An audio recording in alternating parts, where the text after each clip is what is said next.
Hey, how's it going? Evan here again from Folsom Lawn and Power Equipment, Folsom, California. Today I want to show you guys how to reload an Echo SpeedFeed 400 head. We also have the 450. The 400 can hold a max of about 20 feet of line.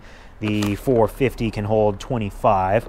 Very common head on a lot of newer Echo machines. Super easy to load. You can do this on the machine. I have it off. Doesn't really matter. What you're going to do when it gets down to the last little bit of line, it's going to shoot that piece out of there. It's going to be completely empty. You don't have to take the thing apart like other ones in the past. All you do is line up these little arrows that you see on either side of the base right there with the eyelet. You'll be able to see all the way through that. I don't know if you can see that there or not, but you'll be able to see all the way through it. You'll take your line, put it right through the center. Here I have about 12 or 15 feet. And then you're going to center this as best as possible.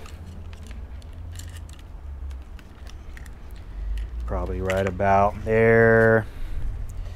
That's probably good. And then if it's on the machine, you might have it upside down like this, or you might have it the other way. I'll just hold it upside down. You'll hold the base of it and then push in the top, turn it clockwise, and that'll suck in that line. Might get a little tangled up, but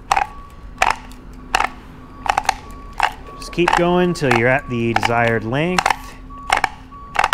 A little off, but that's okay. Super easy, simple as that. We have these both in stock most of the time here. And if you don't feel like doing that, come on down and we can do it for you. Have a good one.